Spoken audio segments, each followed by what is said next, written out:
भगवान श्री कृष्ण की मधुर बाल लीलाएं, देवताओं द्वारा गर्भस्थ भगवान जी की स्तुति। एक होती है पाप चर्चा, एक होती है पर चर्चा, एक होती है स्वार्थ चर्चा और एक होती है भगवत चर्चा। ये चर्चा के चार भेद होते हैं। जो कुछ सुनना और कहना होता है उसे चर्चा कहते हैं।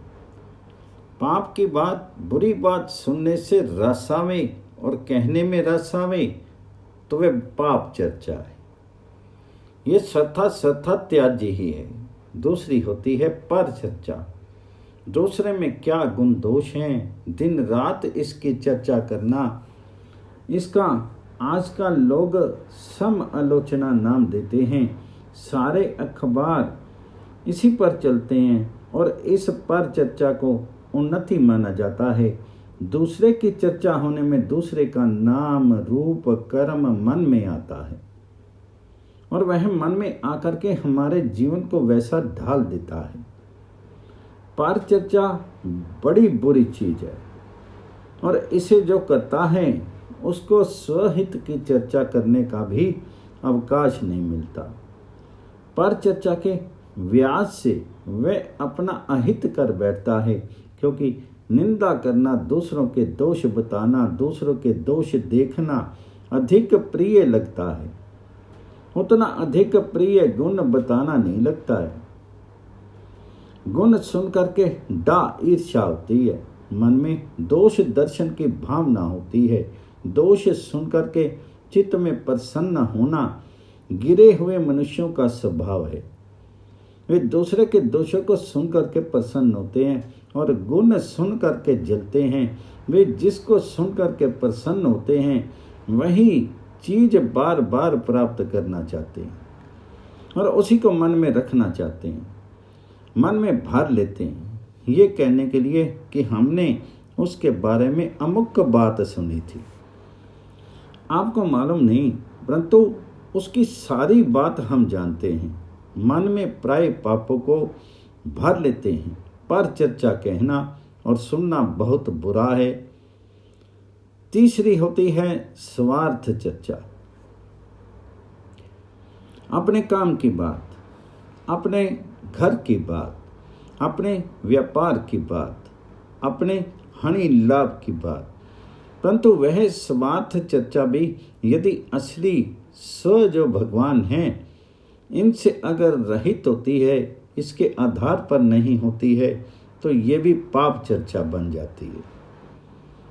भगवान की पूजा के लिए, भगवान की सेवा के लिए जो चर्चा होती है वह चर्चा तो मनुष्य को पवित्र बनाती है, घर का काम भी पवित्र बनाती है। और जो घर चर्चा विषय भोगों के अर्जन के लिए होती है वह चर्चा स्वार्थ चर्चा ना होकर के पाप चर्चा बन जाती है।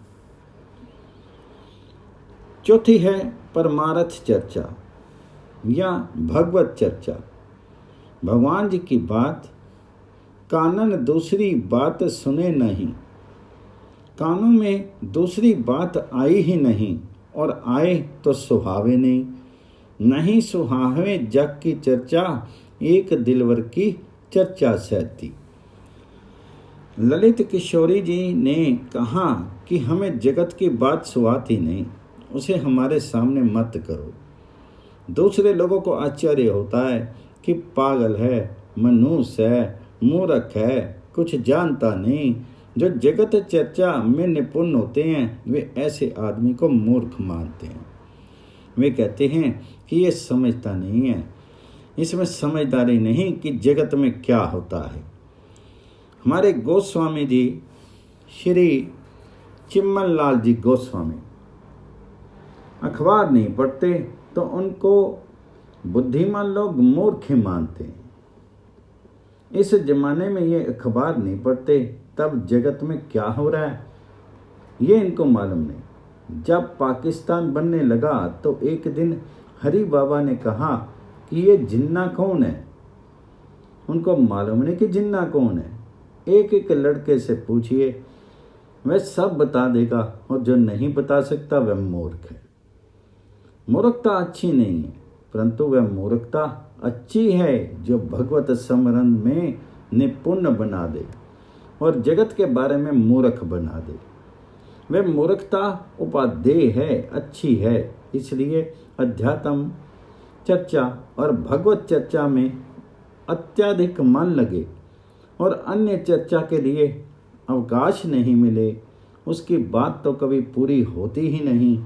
इतनी अनंत बात है। इसलिए कहा है कि भगवान जी के अनंत गुण हैं। शेष जी महाराज इत्यादि जब गुण गाने लगते हैं तो कहते हैं क्या गुना गान करें, अनंत का अंत कहाँ आएगा, अथाह का था कौन कराएगा, असीम की सीमा कौन बांधे, गणना कौन करे। जिन भगवान जी के अनंत गुण अनंत नाम हैं, उन भगवान की गुणावली गा करके कोई समाप्त कर सके ऐसा है नहीं। फिर क्या करे, कितना सुने, जगत का काम इतना है कि फुर्सत नहीं मिलती। ऐसा इसलिए सोचा जाता है क्योंकि जगत के कार्य पर लोभनीय हैं और प्यारे लगते हैं।